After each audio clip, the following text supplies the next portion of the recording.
Então, bom dia a todos. Bom dia.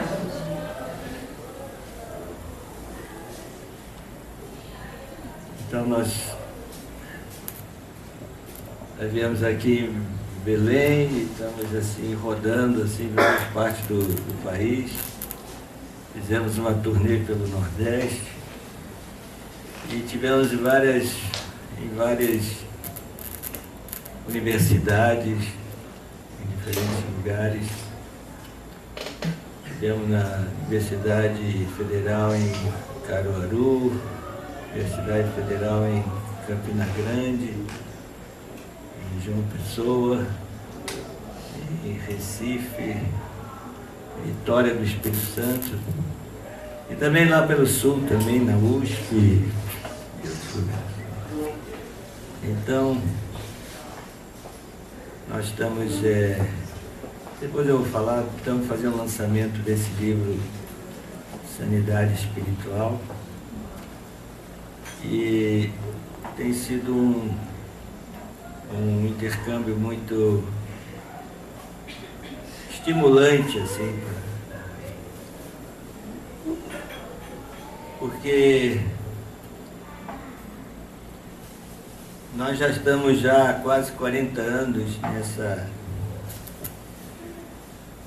nesse contato com essa fonte de conhecimento tão antiga,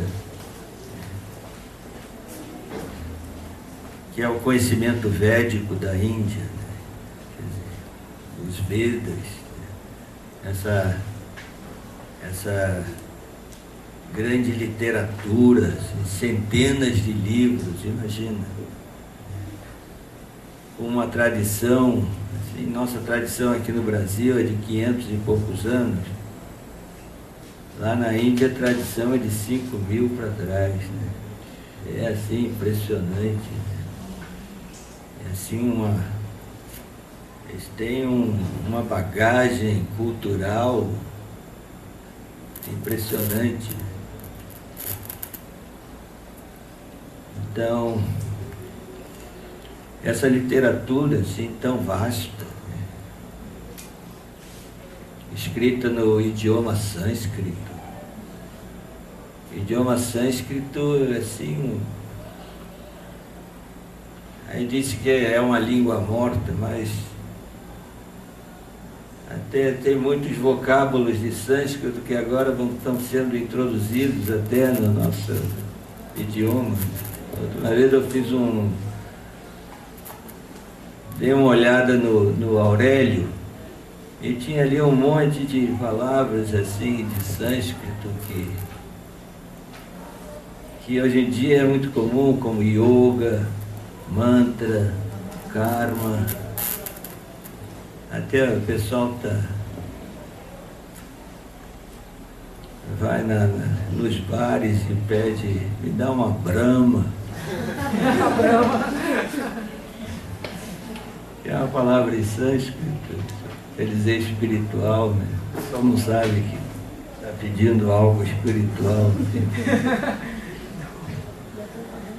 Mas e esse idioma ainda tem algo assim mais interessante, que vocês podem ir no Google e coloca assim Sanskrit, coloca em inglês e fica melhor, Sanskrit, e coloca assim NASA, e vocês vão ver quanto material que tem ali, porque a NASA, nas suas pesquisas de inteligência artificial, chegou à conclusão de que o sânscrito era assim o idioma que poderia codificar. Depois de examinar todas as línguas modernas, chegaram no sânscrito. Por aí vocês veem. E o sânscrito é uma língua que tem assim muitos vocábulos que tratam de filosofia existencial e de espiritualidade. Não existe nenhum outro idioma no mundo que tenha assim tantas palavras essas que não dá nem para traduzir para as línguas modernas, tem que dar uma explicação sobre o que representa. E isso daí tudo apareceu lá do outro lado do planeta, né? E durante milênios esse conhecimento ficou restrito, né, essa região ali geográfica, né? Mas agora nós estamos vivendo na época das comunicações e da internet, globalização, e se é que temos alguma facilidade hoje em dia, essa daí é muito importante, que nós podemos ter acesso a essas fontes de conhecimentos que ficaram isolados durante muitos milênios. Aqui no Brasil, esse conhecimento ainda está muito assim incipiente, né? Entrando muito devagar assim no meio acadêmico. Em outros lugares assim, na Europa, nos Estados Unidos, na Austrália, esse assunto está ali, no departamento, nas universidades, estudo profundo mesmo dessa fonte de conhecimento, né? Então, assim, gradualmente vamos entrando assim no meio acadêmico, né? Eu sei disso porque aqui temos o curso de Ciência da Religião, tem a Universidade Federal de Juiz de Fora, é o curso de Ciência de Religião, assim, mais considerado assim, até internacionalmente, né? E não tinha nada sobre esse conhecimento védico lá. Inclusive um companheiro nosso, assim, ele está agora cumprindo seu doutorado para entrar na equipe lá, para ter, assim, dentro da universidade, esse tema seja pesquisado e tudo. Mas nós estamos entrando pelo caminho da espiritualidade, né?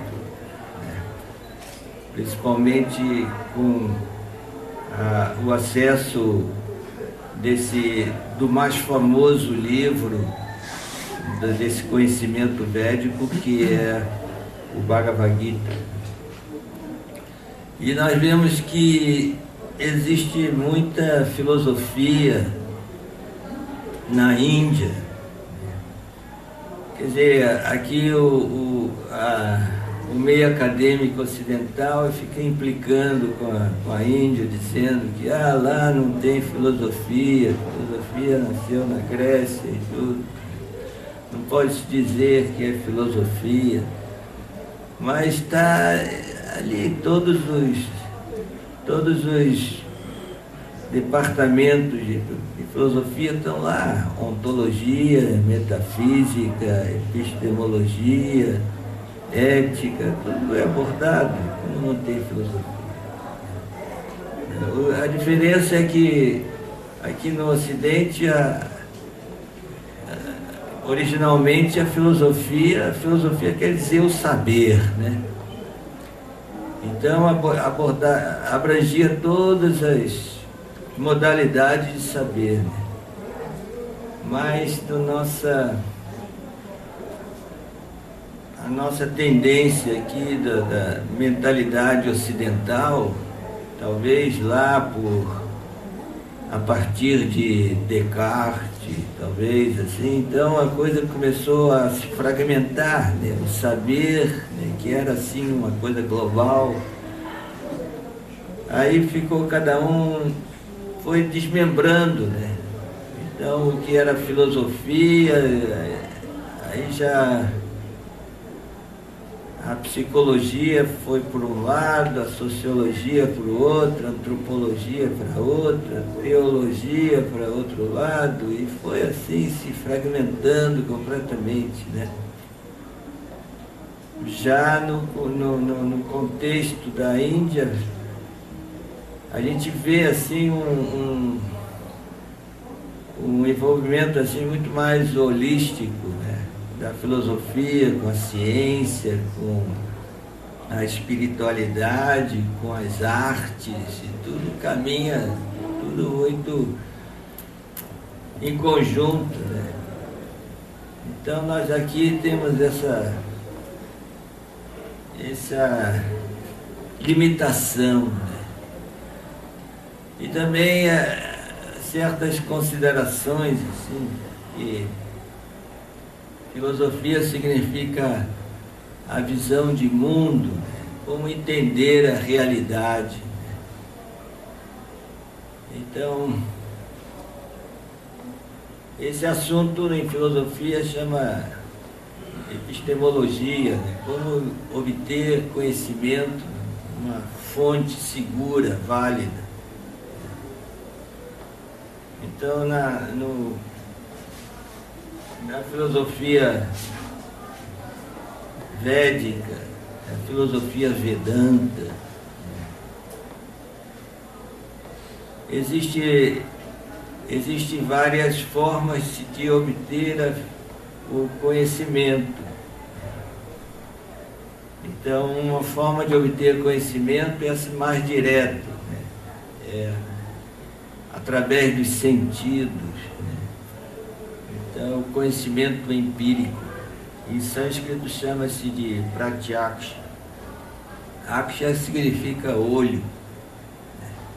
Então, aquilo que a gente pode perceber, que a gente pode constatar, usando instrumentos, por exemplo, para investigar coisas muito longe, a gente usa-se o telescópio, né?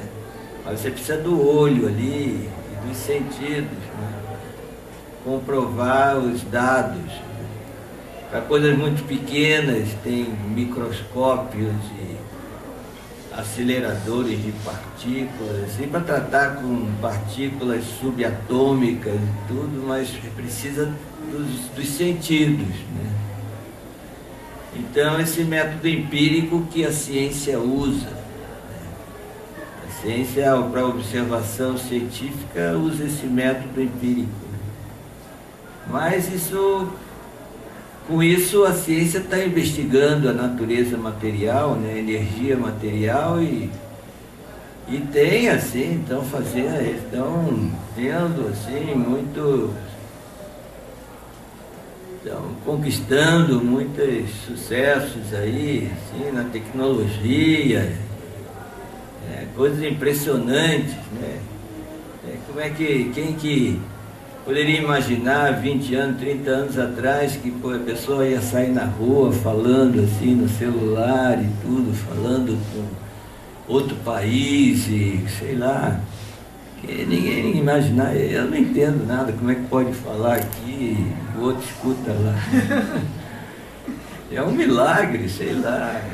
E aí, muitos milagres aí de tecnologia, sabe? Isso aí a gente tira o chapéu, né? O pessoal está... Mas é essa parte, assim, externa, né? Lidar com a energia material. Agora, a realidade é muito mais ampla que isso. Então, assim, outra forma de obter conhecimento é o que chama-se em sânscrito anumana. Anumana é a lógica, a dedução.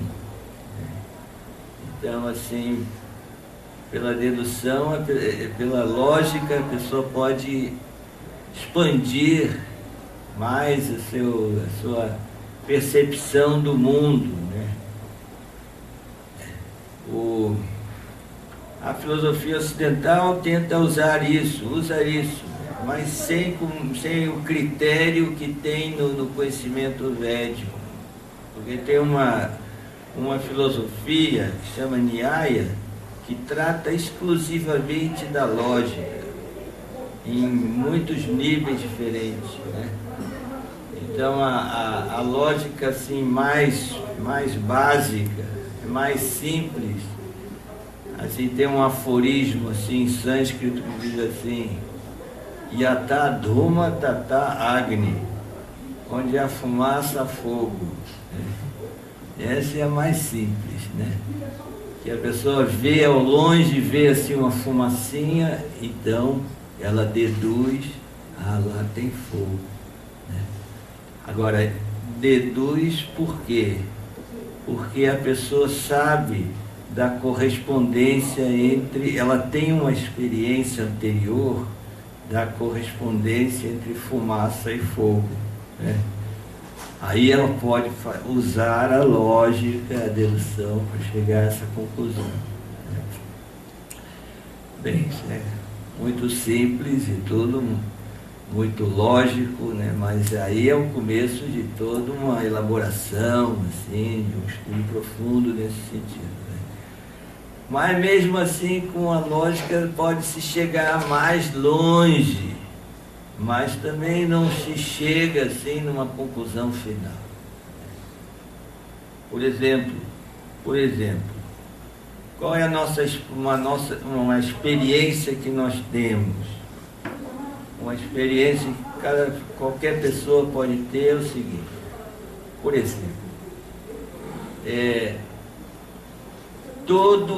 todo fenômeno organizado tem uma consciência por trás. Isso aí é a nossa experiência, o que a gente sabe. Por exemplo, se aqui esse som está sendo amplificado, é porque alguém fez todas as providências para chegar aqui, a rede de eletricidade, depois colocou ali o amplificador e tudo. Foi alguma pessoa que fez isso, né? A coisa não faz sozinho, né? Então, o fenômeno organizado, isso daí tem sempre uma consciência por trás. Essa é a nossa experiência. Agora, por exemplo, a gente olha para o firmamento e a gente vê assim os planetas, os astros, assim, tudo numa órbita super precisa, né? É o que chama de efemérides. A pessoa pode saber que daqui a 10 mil anos a posição daquele planeta vai ser essa, e ele vai estar lá. Ele vai estar lá, certinho. Tem tabelas, tem tábuas, tudo explicadinho ali, assim, certinho. Então, não estão aí por cima se trombando aí, não é uma coisa aleatória, uma coisa caótica. É um fenômeno super organizado, então a gente chega a uma conclusão de que existe alguma coisa superior, alguma consciência superior e tudo mais. Pela lógica, pela anumana. Então isso daí também é um recurso que se tem para se utilizar para obter conhecimento, né? Mas também não dá para chegar em nenhuma conclusão assim final. Agora, o que o conhecimento védico oferece mais uma alternativa de obtenção de conhecimento, que chama-se Shabda Brahma, que é um conhecimento revelado. Aí que a gente tem que ter um critério bem especial para entender a coisa. O conhecimento revelado, né? que está contido em tratados espirituais, por exemplo, como o Bhagavad Gita, os Upanishads, os 4 Vedas e outros livros assim, né? Então, ali que nós vamos obter um conhecimento sobre a transcendência, porque a gente não consegue chegar assim por uma percepção direta, né, em assuntos como Deus, como alma, assim, não temos essa condição, né? Nós somos que nem assim assim no jardim da casa tem um formigueiro, e ali no formigueiro as formigas não têm nenhuma ideia que se passa ali no reino dos humanos, né?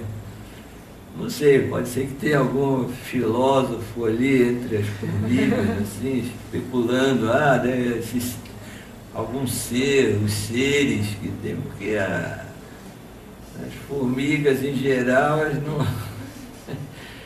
elas não questionam isso, não, estão lá muito empenhadas no seu dia a dia, nos seus trabalhos lá e tudo, né? Nós nem faz ideia, né, de uma realidade assim que seja superior àquela realidade das formigas. E a gente também aqui é a mesma coisa. Aqui a gente não tem nem ideia, né? Nem ideia de uma realidade transcendente, né? E a gente precisa assim, a única forma de se obter esse conhecimento é através de um conhecimento que foi revelado. Agora, esse conhecimento revelado está nesses tratados espirituais da antiguidade. Alguém pode dizer assim, mas hoje em dia nas universidades tem tantos os departamentos e tanta pesquisa e tudo, por que eu tenho que buscar em fontes assim tão antigas e tudo?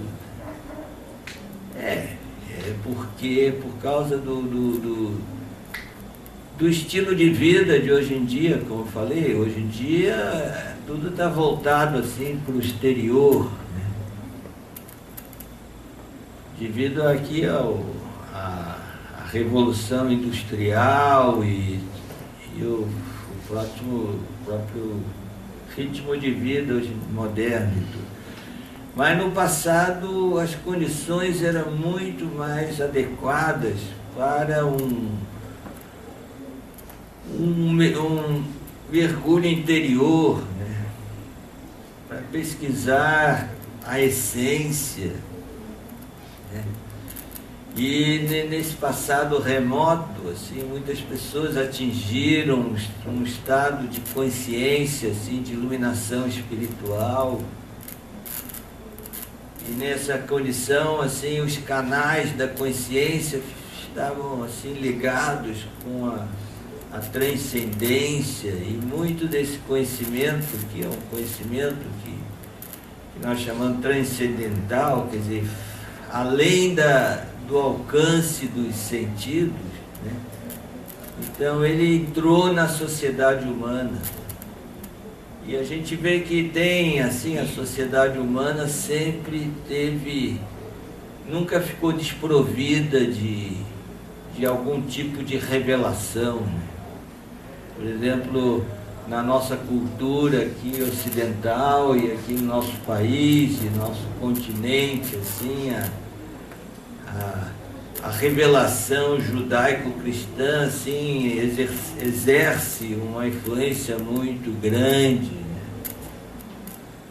E a coisa vem lá do Oriente Médio, né? A coisa nem aconteceu por aqui. E lá no Oriente Médio mesmo já teve depois, além dessa revelação, teve outra revelação do Islã, que agora pega a cabeça de quase que a metade da população do planeta e tudo. E assim, na Índia foi também o cenário de uma revelação, sabe? Então, revelação sempre tem. Revelação que dá alguma explicação sobre a transcendência, né? E assim, a sociedade humana, ela não é privada desse conhecimento, né? Sempre tem algum tipo de revelação, assim, para dar um sentido além dessa vida prática que nós temos aí. Dá-se uma abertura de conhecimento, assim, para ter um voo mais alto de conhecimento e tudo, né?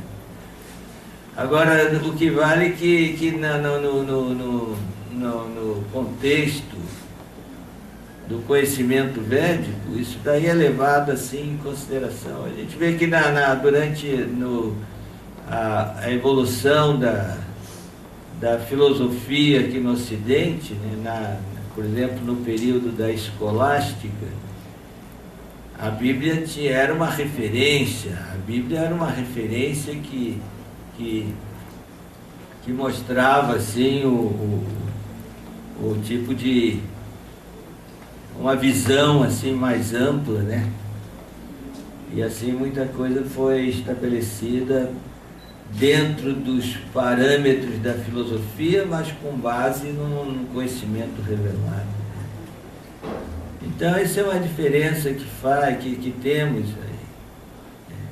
Então, para chegar a esse tipo de assunto assim, ligados à transcendência, né? Então, isso é muito importante, né? Essa abordagem.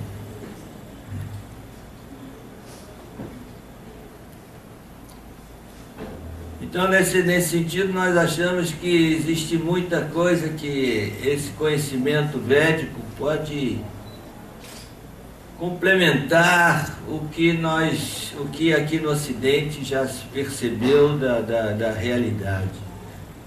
Existe muita coisa que pode ser introduzida na nossa cultura, na cultura ocidental, e assim que com base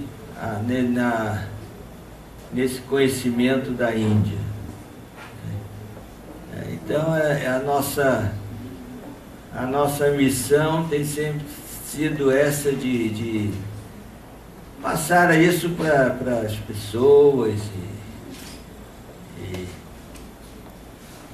assim, para ter uma noção assim mais ampla da realidade.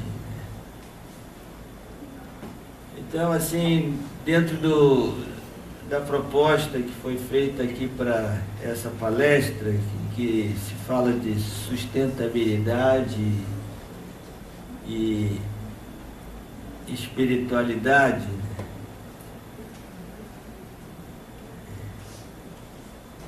a sustentabilidade hoje em dia é uma saída, é a única saída que se vê para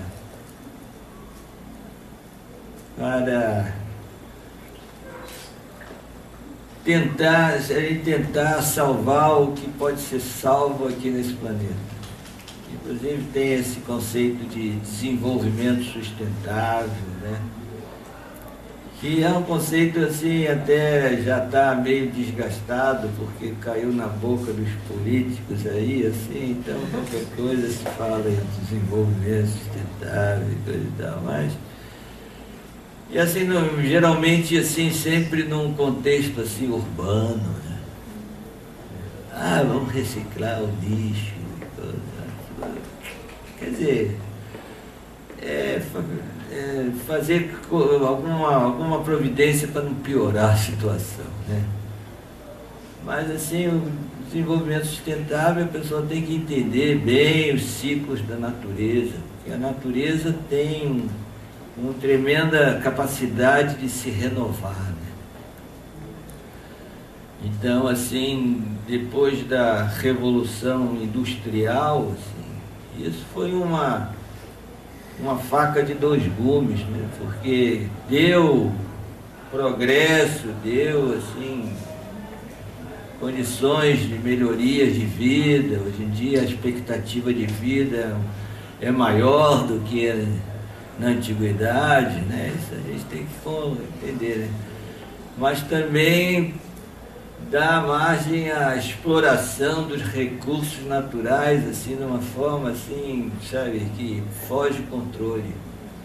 E depois a ganância, a cobiça das pessoas, assim, corrida atrás de lucro fácil e tudo mais, assim, já conseguiram fazer assim um estrago aqui no planeta, assim, de proporções assim, que muita coisa é até irreversível, nem dá para se reverter, né? Porque já foi longe demais.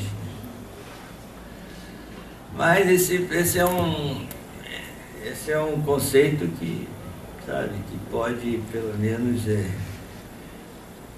dar um freio, né, nesse tipo de mentalidade, né? Que nem uma vez ali eu estava...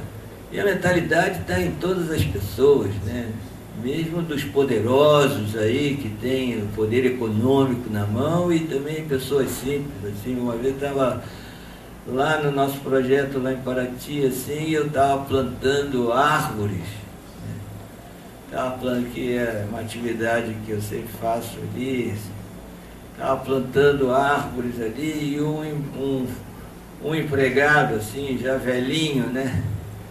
Aí chegou e falava assim: ei, por que você está plantando árvores? Você nem vai desfrutar dessas árvores aí. Sabe? Agora vai explicar para um velhinho desse aí, assim, sabe? Homem do campo ali, coisa assim.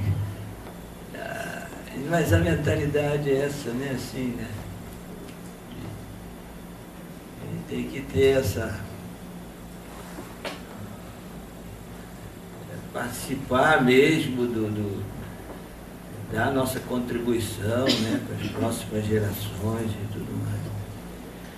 Mas, então, assim, um conceito de sustentabilidade que a gente usa lá, que é muito importante, é o que se chama de segurança alimentar.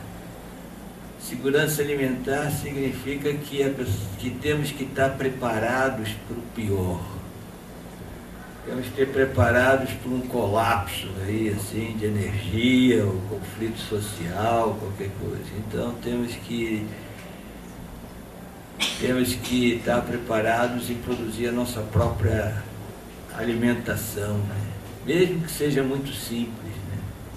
Só para sobreviver mesmo. A gente vê que hoje em dia o estilo de vida é assim: você vai no supermercado, tem produtos, coisas que foram produzidas até do outro lado do planeta, né? A globalização, assim. Não, então esse desafio de produzir aquilo que você vai consumir para sobrevivência, né? Então lá em Paraty, pelo menos a gente pode sobreviver de banana. Mas também outras coisas, né, que a gente pode plantar. Assim. E depois a sustentabilidade em termos de energia, lá a gente produz a nossa eletricidade. Depois a sustentabilidade econômica está no campo e como vai se manter, né, o que produz e tudo. Além da sustentabilidade ambiental também. Mas o caso é que aqui eu não vou entrar muito nesse assunto de sustentabilidade, assim, em relação ao meio ambiente, ou não produzir, assim, impacto ambiental e tudo mais. Meu negócio é mais tratar da sustentabilidade da própria pessoa. Porque, afinal de contas, nós somos partes da natureza. Né? Nós somos da natureza. Esse conceito de que o homem faz parte da natureza já ficou completamente... As pessoas nem se dão conta disso, né? Nem se dão conta. O estilo de vida hoje em dia é tão artificial que as pessoas não têm noção de que fazem parte da natureza. Não, natureza é algo inferior que eu posso explorar, está aí para o meu uso e tudo. Mas não, nós somos parte da natureza. E a gente está vendo que, sabe, na nossa volta a gente está vendo, a gente vê na nossa família, a gente vê nas nossas relações, a gente vê nas pessoas que a gente se encontra que a vida não está sustentável. Sabe? A vida não está terminando de uma forma sustentável. Então, assim, as pessoas não estão se atentando para certas posturas diante da vida que dão, assim, onde que todo o ciclo de vida é aproveitado, assim, de uma forma produtiva. É claro que em diferentes fases da vida, essa atividade produtiva vai ser diferente, né? mas a pessoa pode ter essa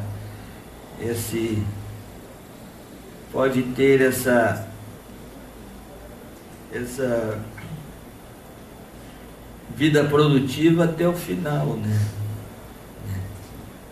Agora mesmo eu vi isso na prática, né? Porque antes de mandar esse livro Sanidade Espiritual para a gráfica, aí eu falei assim, eu vou visitar um amigo meu, eu vou pedir a ele para fazer uma apreciação do livro. E esse amigo meu, assim, é uma pessoa bem mais velha que eu, mas escreveu muitos livros, e uma pessoa assim que contribuiu muito aqui no Brasil para esses conhecimentos do yoga serem difundidos. Uma pessoa do bem, é um professor chamado José Hermógenes. Ele é do Rio Grande do Norte, mas ele mora lá no Rio de Janeiro há muitas décadas. Então eu tenho contato com ele muitos anos, assim, inclusive a TV Cultura de São Paulo fez um documentário sobre ele, e nesse documentário eu dou um depoimento também. Então eu falei, vou visitá-lo. Ele está com 93 anos,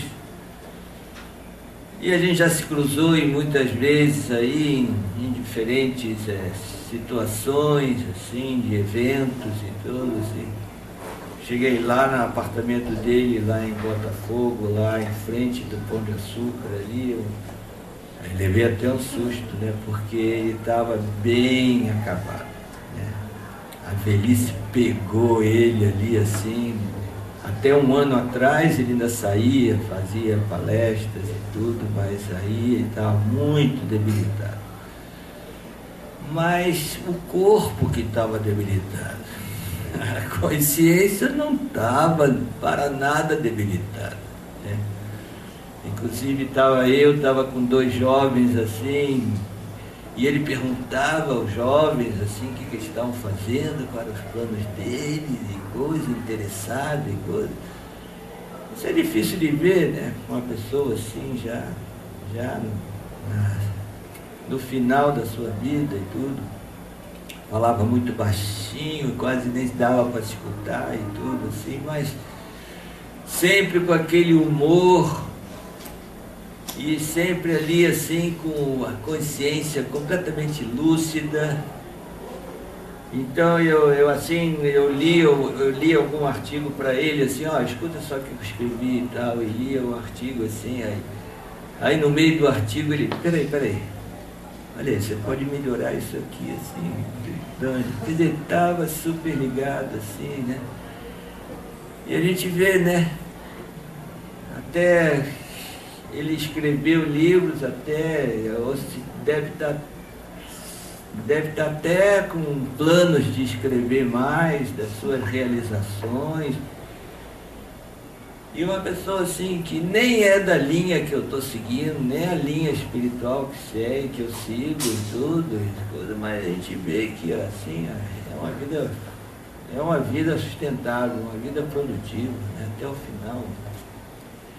Por quê? Porque entendeu que uma coisa muito básica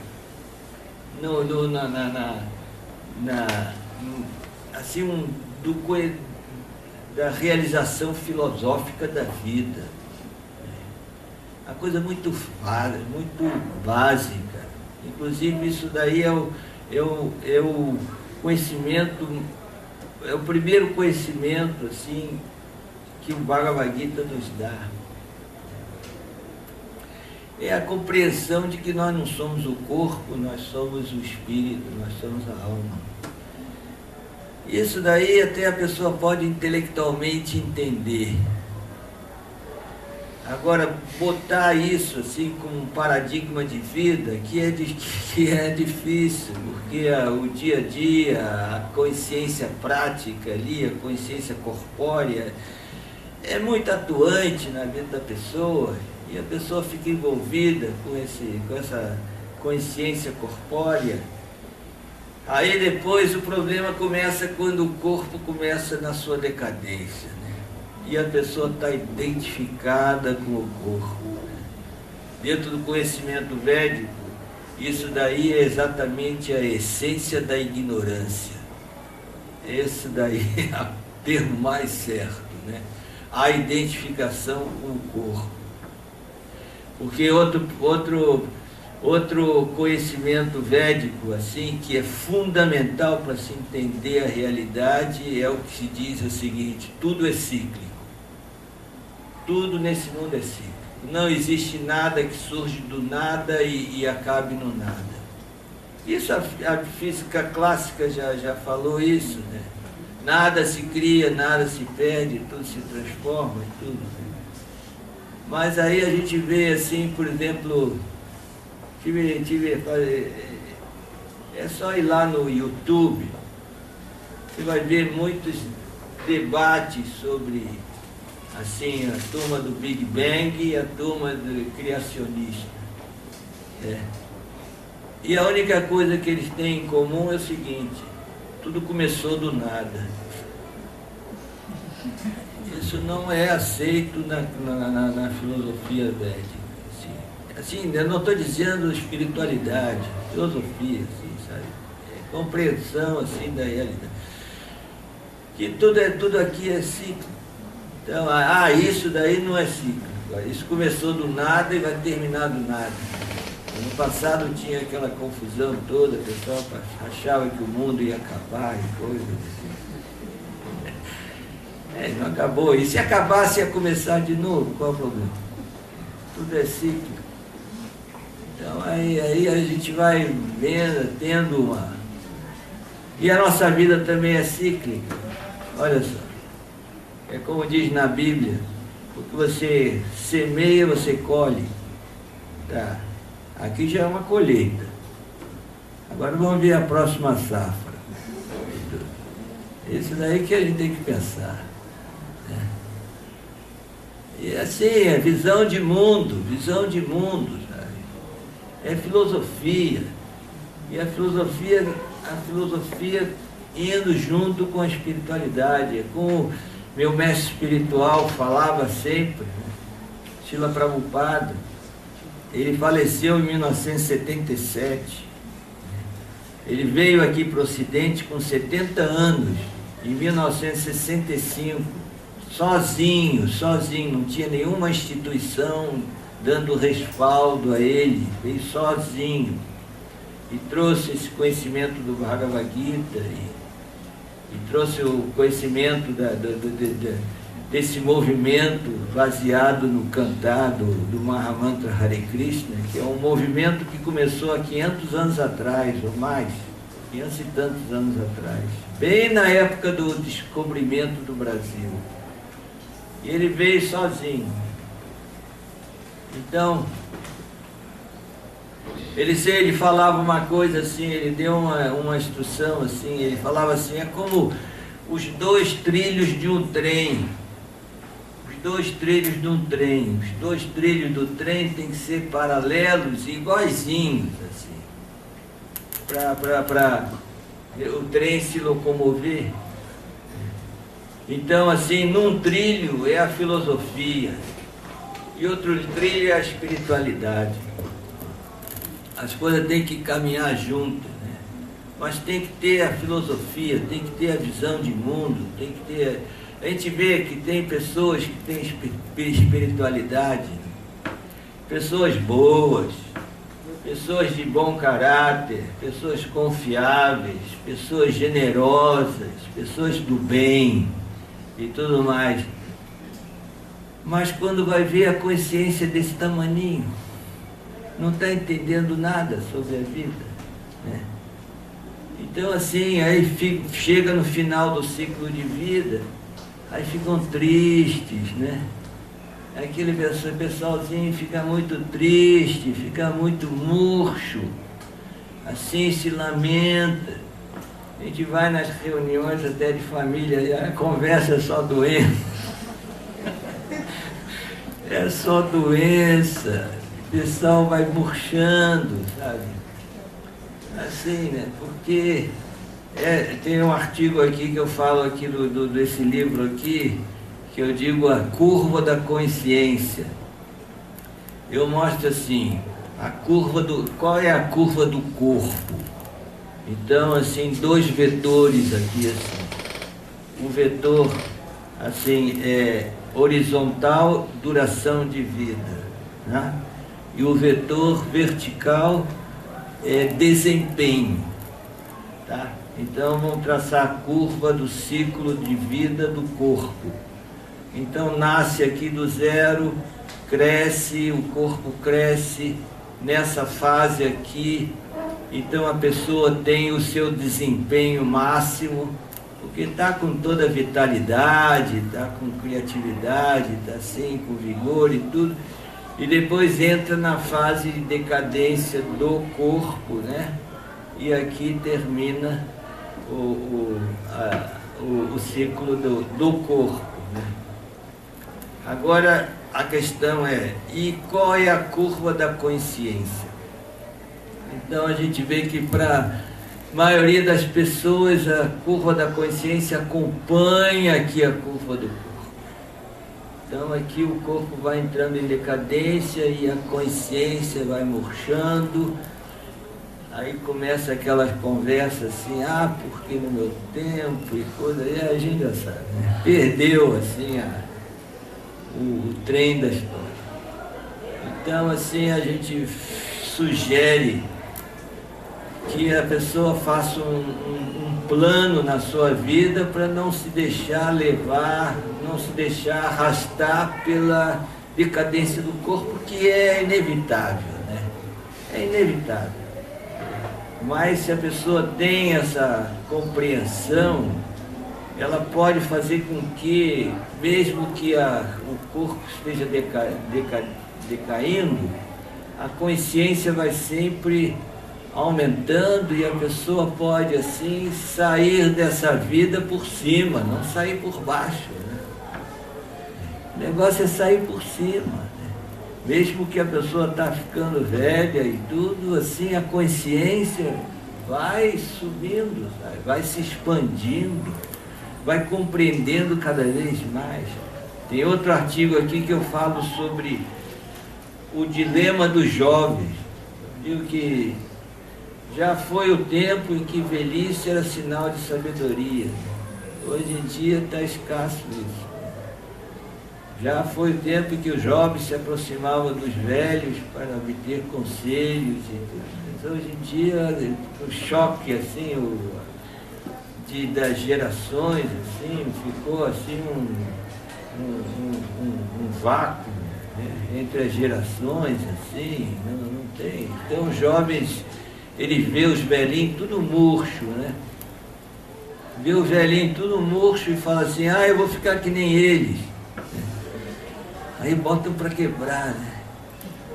Aí é baladas, drogas, chopinho, tudo, trocar o dia pela noite, esportes radicais e tudo. E estão se estragando, sabe? Eles estão se estragando. A gente vê, eu tenho viajado pelo mundo, já morei na Índia há muitos anos, eu vou à Índia desde 1978. Conheço bem aquele país, já viajei por todo o país lá. E eu vejo que hoje em dia a Índia, por exemplo, é o segundo país do mundo em número de cientistas, de PhD. Por quê? Porque o pessoal estuda. Não é brincadeira não, o pessoal é sério lá, sabe? O pessoal, a rapaziada estuda, se prepara, né? Se prepara.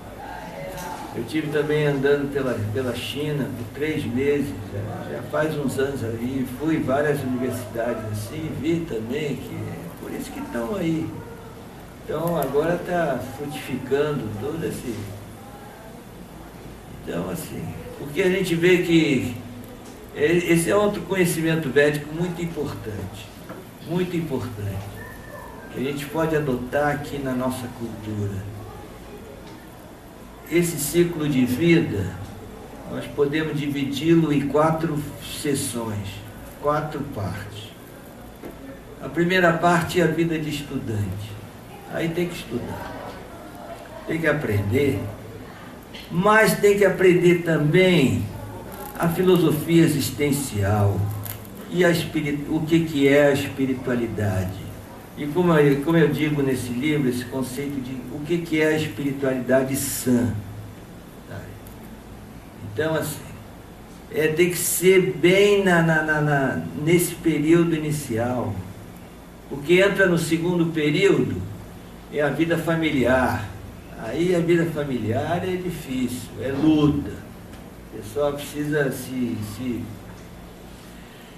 precisa achar uma posição boa no mercado de trabalho, precisa fazer inúmeras providências assim para constituir o seu lar e tudo. Depois vem filhos, tem que educá-los e tudo assim. Então é um período muito exigente, mas já tem que ter essa base da primeira fase da vida, que vai ter dependentes e tem que instruí-los. Não é botar só, estou pagando uma escola cara e eles que vão educar e tudo, porque não sabem nada da vida e tudo. Então nessa hora é assim uma fase assim muito dinâmica agora entra na terceira fase da vida, que eu acho que é muito importante.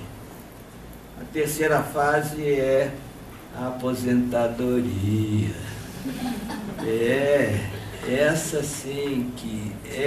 fase que o pessoal está assim, mal usando, sabe? Estão gastando a oportunidade que tem, porque isso é vida natural. A pessoa desempenhou o seu papel, assim, de toda essa responsabilidade, e tudo durante uma fase da vida, então ele tem o direito agora de cuidar de si. Mas o que o pessoal faz? Vai para cima, para frente lá da telinha da TV e fica ali assim, só entretenimento e tudo. Não, essa hora, esse momento é assim um momento crítico na vida da pessoa, que deve ser aproveitado mesmo. Agora vou me preparar, agora é preparar minha consciência aqui interna. E assim, isso daí que tem que ser. Poucas pessoas se dão conta disso. Poucas pessoas se dão conta. Aí entra na quarta fase da vida. Essa é radical. Essa assim é séria. É a fase da renúncia, do desapego total para sair bem.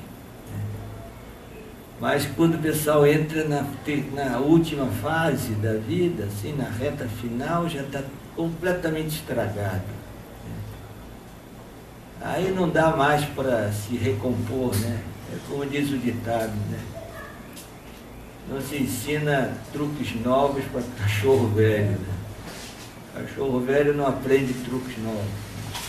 Aí não dá mais. A pessoa já está condicionada, a pessoa já está assim, e aí é muito triste, a gente está vendo isso. A gente está vendo isso, aí bate depressão, bate frustração, bate... Isso quando a pessoa é boa. Porque se tem malícia no coração, aí que a coisa ela vai criar um inferno interno. Porque sempre a pessoa vai saber, até o pessoal do PCC sabe o que é bom, o que é o bem e o que é o mal. Eles sabem, porque todo mundo sabe. Então assim, aí ele vai criar um inferno aqui dentro dele, né? Imagina, sentimento de culpa, remorso e tudo mais assim, sabe?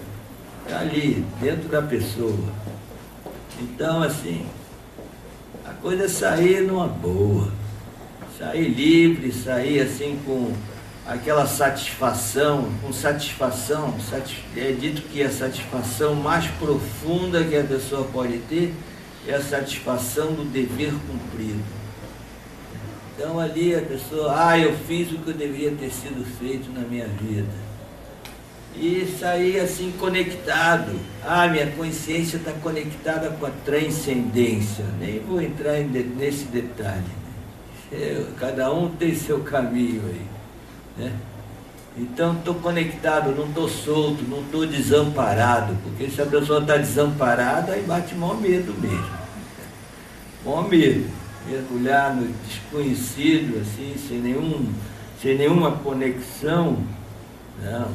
Então, assim, aí é uma vida produtiva. A pessoa está ali até o final, pode dar transmitir as suas vivências, suas experiências e tudo, né? Isso que eu chamo de vida sustentável, né? Então, essa é a proposta que a gente faz. Tudo bem? Alguém tem algum comentário, alguma pergunta?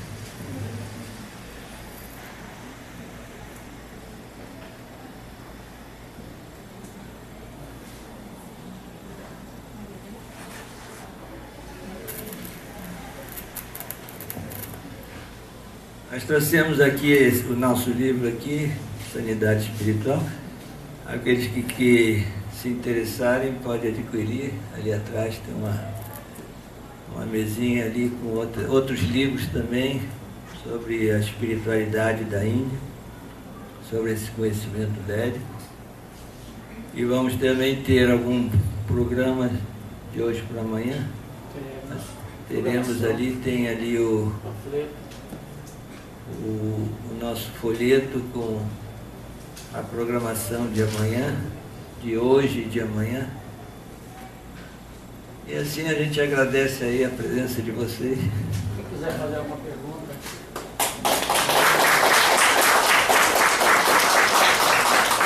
Eu queria vir ativar o microfone, inclusive, para todo mundo poder ouvir. Ou então pode chegar aqui e berrar aqui. Pergunta.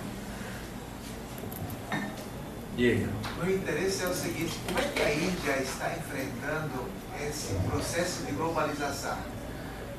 Como é que ela consegue ainda manter as suas raízes nessa invasão global que a gente vê desse mercado consumista e resultado muito material, né? Tá. Isso está entrando forte lá pela Índia, principalmente nos meios urbanos, nas grandes cidades, né, como Nova Delhi, como Mumbai e outras cidades assim. Nós vemos assim a classe média indiana está bombando, né? Está bombando, sim, assim, a gente vê que a coisa de uns anos para cá, a coisa, hoje em dia, todo mundo tem seu carrão, todo mundo viaja para o exterior, todo mundo está todo equipado ali dentro da sua casa, tem coisas modernas e tudo. Mas a Índia tem uma coisa assim que é impressionante, que eles são muito resistentes a influências externas, sabe? A gente vê que eles preservam assim a cultura própria dele, não deixa entrar assim É que o pessoal viaja muito para o exterior, né? Por exemplo, o tipo nós vemos o movimento de turistas na Índia, assim, é muitíssimo maior do que aqui no Brasil e tudo, assim, o intercâmbio. Tem milhões de indianos que moram fora da Índia, né? Nos Estados Unidos, na Europa, está cheio de indianos e tudo. Então tem agora tem coisas assim dentro por exemplo, a Índia tem um sistema agrário exemplar. Um sistema agrário assim que impressionante, né? Que cada pessoa só pode ter um tanto de terra que não é grande. A terra é toda divididinha entre as pessoas. E se a pessoa tem uma terra, por exemplo, se a pessoa tem uma terra e não produz nada na terra, ela tem que pagar um imposto alto.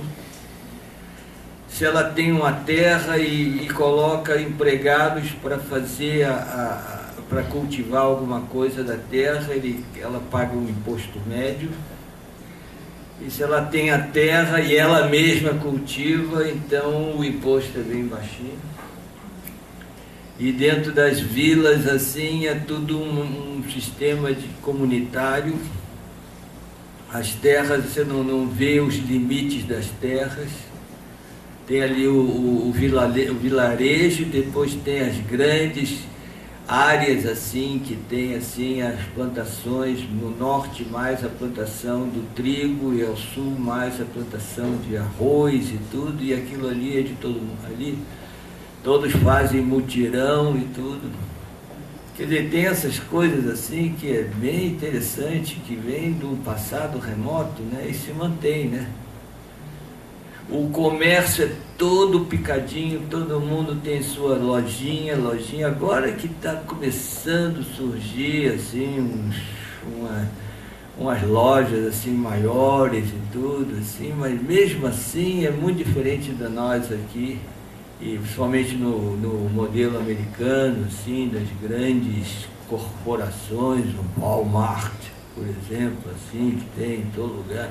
Não tem isso não, cada um é a sua portinha ali, o comércio ali, todo picadinho e tudo. Isso é muito interessante, né? A música, assim, internacional não entra lá, assim, a música local, o cinema local e tudo. E a Índia é, assim, um fenômeno, né? Porque é um país que tem como 30 idiomas oficiais, imagina isso. Olha só, é assim uma coisa, tem o indiano do norte, pode ser que não consiga falar com o indiano do sul, só se souber 2 línguas, em geral sabem 2 línguas. A língua hindi é uma língua que tem mais número de estados, então ali o hindi que aparece assim no cinema e tudo, então muitos sabem o hindi, né? E muitos sabem o inglês também, né? Então aí pode se comunicar, né? A gente quando viaja assim, de trem, cruzando o país de trem, assim, você vai vendo nas estações, assim, muda o alfabeto, olha só. Você está num estado, tem um alfabeto, entra no outro estado, tem outro alfabeto diferente, as letras são todas diferentes, né? Tudo diferente. Aí cada estado tem a sua cultura própria, as suas tradições. Olha só. Agora, o que une esse país politicamente é um milagre, né? E o que une é o conhecimento espiritual. É a única conclusão que se tem. É exatamente esse acervo de conhecimento da literatura védica, da literatura espiritual que tem o país todo, que tem assim uma espiritualidade assim na pele. É impressionante. É um país com tantas diferenças assim, sociais, né, quanto problemas sociais também muito sérios, né, porque os ingleses estiveram lá por 300 anos, quiseram impor a cultura ocidental lá e fizeram uns estragos feios, né? Por exemplo, inchando as cidades grandes, né? E agora tem focos de misérias nas cidades grandes, né? Como os favelões, essas coisas, né? Nas cidades grandes, né? Agora, então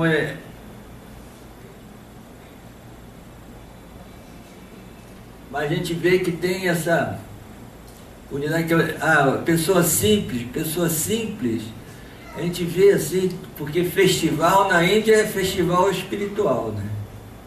Não tem assim festival mundano, assim, não, tudo tem um cunho espiritual, né? E as pessoas estão naquela mentalidade, assim, aquela consciência, assim, né? Então é comum ver, assim, nesses festivais e tudo, então tem, assim, um público imenso aqui, assim, e tem um orador falando sobre filosofia espiritual, e o povo está ali, assim, completamente, assim, atento e quieto e escutando. Vai fazer isso aqui no Brasil, né? pessoal não está nem aí, nem se interessa por essas coisas, que parar para ouvir. Mas lá, assim, a gente vê até o pessoal, assim, mais ignorante, mais coisas, assim, não. Assim, tem essa atração por um conhecimento superior. Isso daí é do povo mesmo, né? É impressionante. Tem umas coisas assim que realmente impressionam, né? Faz parte da cultura, né? A cultura. Agora a gente só recebe as notícias assim dos absurdos, né, que acontecem, né? Como lá eles só recebem as notícias nossas dos nossos absurdos também, né? É assim, né? Mas é por aí. Então a vibração, né, a vibração sonora que é pura, então isso atua na consciência. Isso é o básico para esse processo de autorrealização através do mantra, né? Então a gente vai fazer um pouquinho. O mantra pode ser assim pronunciado, pode ser cantado, pode se colocar qualquer melodia. Isso daí faz parte bem da tradição, da cultura popular, de onde surgiu o movimento Hare Krishna, que é na região da Bengala, lá no mais assim do leste da Índia. A capital é Calcutá. Então essa é uma formação de instrumentos assim bem tradicional, o harmônio, a mridanga, o kartala, assim, e a cultura popular, a gente vê lá na Índia, toda dirigida para a espiritualidade, né? Então é muito comum ver assim essa prática. E o mantra também, assim, é mesmo cantado, é uma forma de meditação dinâmica, em que um canta e todos repetem tudo. Então vocês podem repetir também, está aqui o mantra. São 3 palavrinhas que tem toda uma combinação entre elas.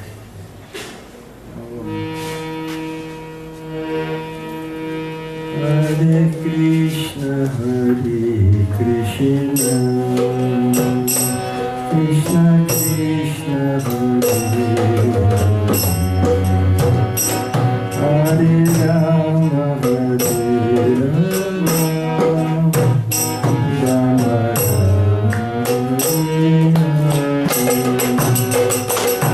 Hare Krishna,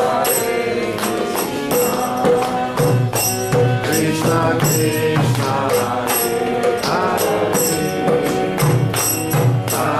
Rama,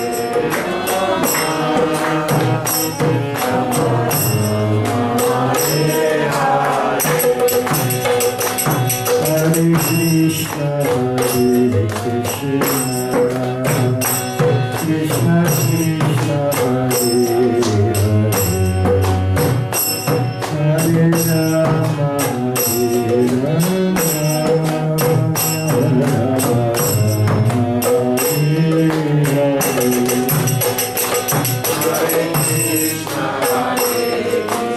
Rama, Hare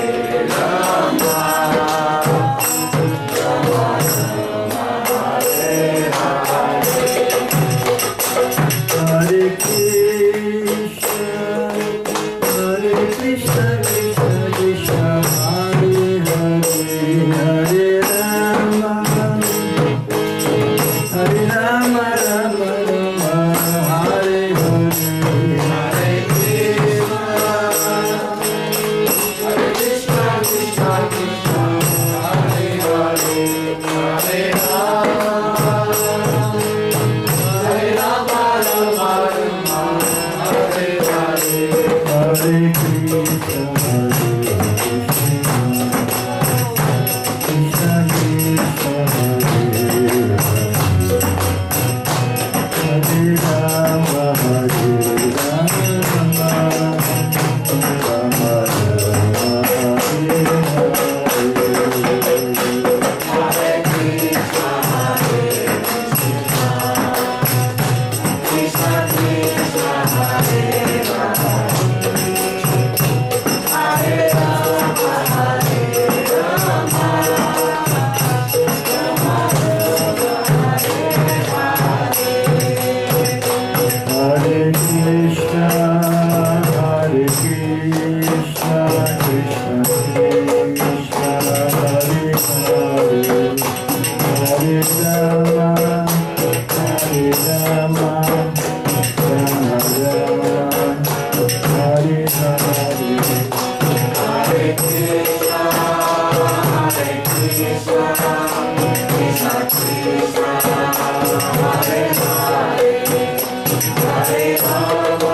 Então tá, pessoal, muito obrigado pela oportunidade aqui.